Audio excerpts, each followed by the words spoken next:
Shalom, kebenaran hari ini 26 Oktober 2022 bertema sesuai jadwal Tuhan. Ada situasi tertentu di mana telinga kita lebih terbuka untuk mendengar nasihat Tuhan. Pikiran kita, hati kita lebih bisa mencerna kebenaran dan bisa menerima kebenaran.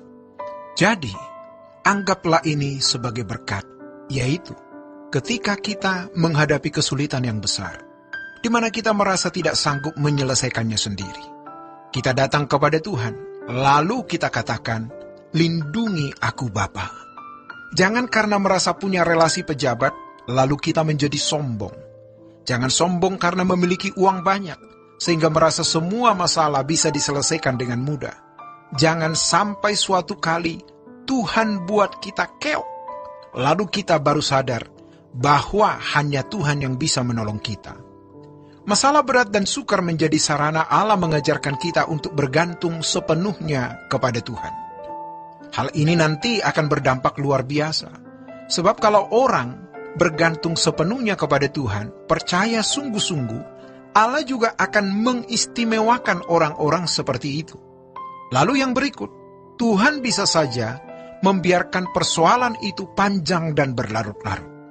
Kalau kita menghadapi masalah yang diizinkan Tuhan panjang dan berlarut-larut, kita harus tanya Tuhan, mengapa Engkau izinkan hal ini terjadi? Pasti ada maksud Tuhan dalam setiap persoalan hidup yang kita hadapi. Tuhan bisa menyelesaikan masalah kita dalam 1 hari, 1 minggu, 1 bulan atau 1 tahun. Tetapi bisa juga masalah tersebut berlangsung selama puluhan tahun. Inilah yang Alkitab katakan duri dalam daging. Ada sesuatu yang membuat hidup Paulus tidak nyaman. Adanya duri dalam daging. Untuk apa Tuhan menaruh thorn in the flesh, duri dalam daging dalam diri Paulus? Supaya dia tidak sombong. Supaya dia mengakui keberadaannya hanya karena kemurahan Allah semata-mata. Maka ketika dia minta kepada Bapa untuk mengangkat duri dalam dagingnya itu, Tuhan berkata, "Kasih karuniaku cukup bagimu." Luar biasa sekali, bukan? Tuhan menguji seberapa kita setia kepada pribadinya. Bukan saja percaya kepada berkat-Nya yang kita klaim menjadi milik kita, tetapi yang terpenting, kita juga mempercayai pribadinya, pribadi Tuhan. Hendaknya kita selalu mengingat apa yang dialami Abraham.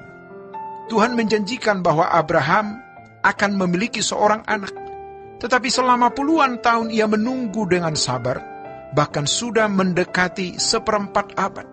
Ternyata Abraham tidak kunjung punya anak. Abraham dan Sarah tidak punya anak di hari tuanya. Abraham sudah tua dan tidak mempunyai anak. 1/4 abad, mereka harus menantikan kelahiran anaknya. Tetapi itu memang hal yang diizinkan Tuhan terjadi dalam kehidupan mereka. Jadi, kita harus percaya bahwa Allah pasti menyertai dan menyelesaikan masalah sesuai dengan jadwalnya. Jangan memaksakan jadwal kita dan berkata, "Tuhan, kenapa masalah ini berat?" Serahkan saja padanya. Biarlah waktu Tuhan yang jadi. Tuhan memang mengizinkan kejadian, masalah, tekanan, problem berat yang berlarut-larut.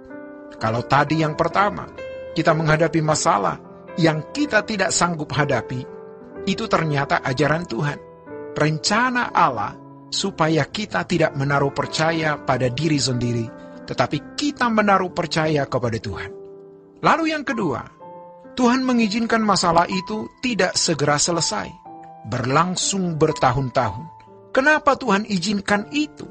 Karena Tuhan mau mengajari kita memiliki percaya penuh kepada Elohim Yahweh, bahwa Dia setia, Dia menyertai kita, Dia tidak pernah meninggalkan kita. Lihat bagaimana dahsyatnya Allah kita. Kalau kita menghadapi masalah berat hari ini, datanglah kepada Tuhan dan berkata, "Aku tidak sanggup, Tuhan." Sementara kita berjuang untuk menyelesaikan masalah kita, tetapi kita berkata, "Tuhan, aku tidak sanggup." Kita berjuang, apa yang menjadi bagian kita penuhi dengan bertanggung jawab. Di luar bagian kita, biarkan Tuhan yang campur tangan. Luar biasa. Kita harus menerima dan mengerti hal ini. Kalau masalah itu berkepanjangan, tetaplah sabar dan percaya. Bahkan Tuhan sering membawa kita kepada keadaan yang seakan-akan kita pasti jatuh, pasti hancur, pasti remuk, pasti rugi, gagal. Masalah-masalah berat yang saya pasti hancur. Begitu pikir kita. Tetapi pada kenyataannya kita tidak hancur. Ada kalimat yang akan menguatkan kita. Kalaupun ku jatuh hancur, ku jatuh digenggam. Jadi kita tidak mencurigai Tuhan. Mengapa Tuhan mengizinkan masalah sebesar ini? Kita tetap bergantung kepadanya. Dan kita mengatakan kalimat ini doa Daud. Sebenarnya, kita bisa melihat bagaimana Daud diproses untuk menjadi kekasih Tuhan. Kita akan mengalami hal seperti itu. Tetapi kita harus belajar mempercayai pribadi Allah.